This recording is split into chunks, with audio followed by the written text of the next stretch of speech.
Do I regret purchasing an Xbox Series S? Stay tuned, watch the video. You may be surprised at my reaction to this little console, the little engine that could. I came across an article that said the Xbox Series S is a no-brainer thanks to this new feature, and I have to agree. So the question is, do I regret purchasing the Xbox Series S a few months later after owning it for a while, playing games on it? What do I think about the console? What do I think about the controller? What do I think about some of the features? The answer is I do not regret buying this console. When I first saw it in person in a store next to the Xbox Series X, I was immediately struck with the design of the Series S. I thought it just looked better to me. I was amazed at how small it was. It just looked very clean and very minimal, and I like that about it. Now, it's an all-digital console. There are pros and there are cons to that. I think there are more cons than there are pros to a digital console, but that's not what this video is about.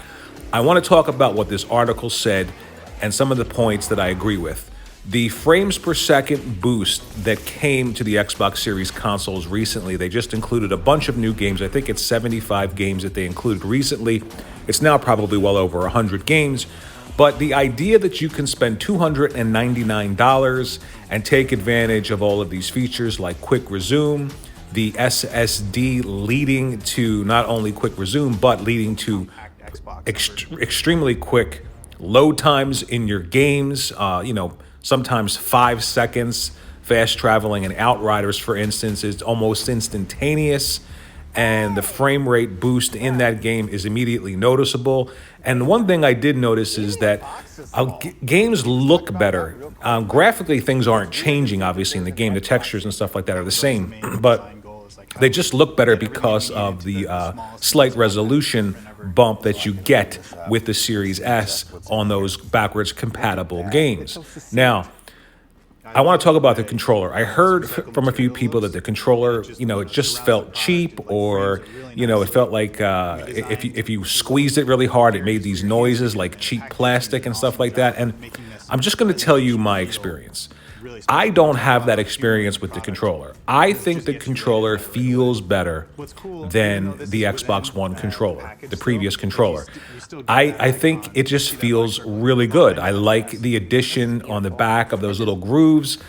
I like what they did with the right bumper and the left bumper. The material that they're using there feels really good. I like the addition of the capture button. If you use your left thumb, you just pull your left thumb down from the stick. The capture button's right there. You can't mess it up. That takes some getting used to. I want to use my right thumb, but that doesn't work very well to get to that capture button. The left thumb works much better.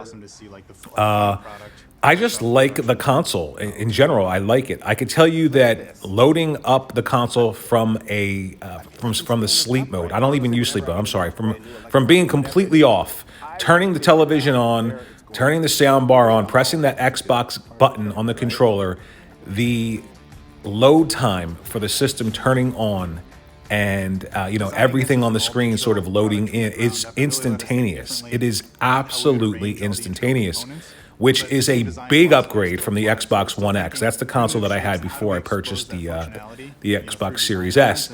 It's a huge difference, huge quality of life difference. Now, I understand that it's not going to be a full 4K system. Some games will be 4K.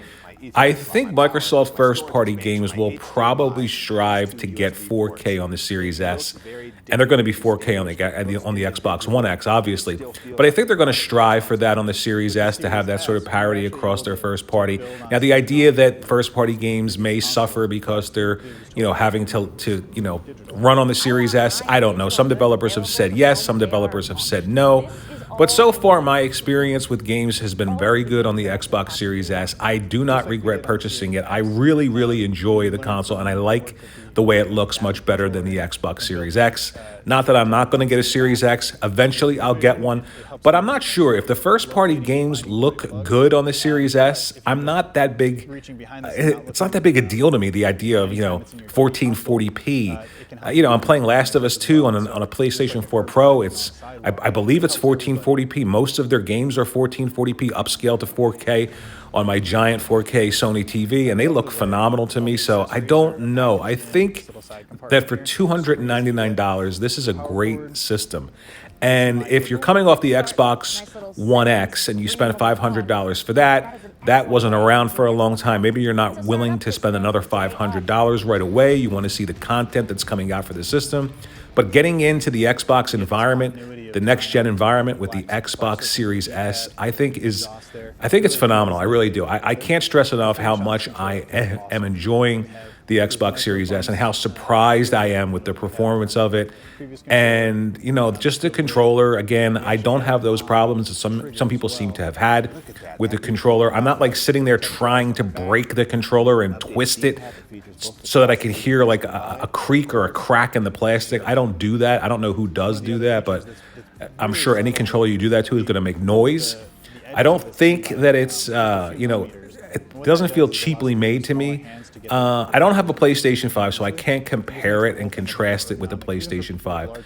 I'm going to compare it to the last generation Xbox, the Xbox One X, and I think it's a better system than the Xbox One X. Obviously, CPU and GPU are better. Obviously, the SSD way better. So I'm extremely happy with the Xbox Series S. Do you have an Xbox Series S? Let me know in the comment section below. Like, subscribe, share out, and I'll see you in the next video.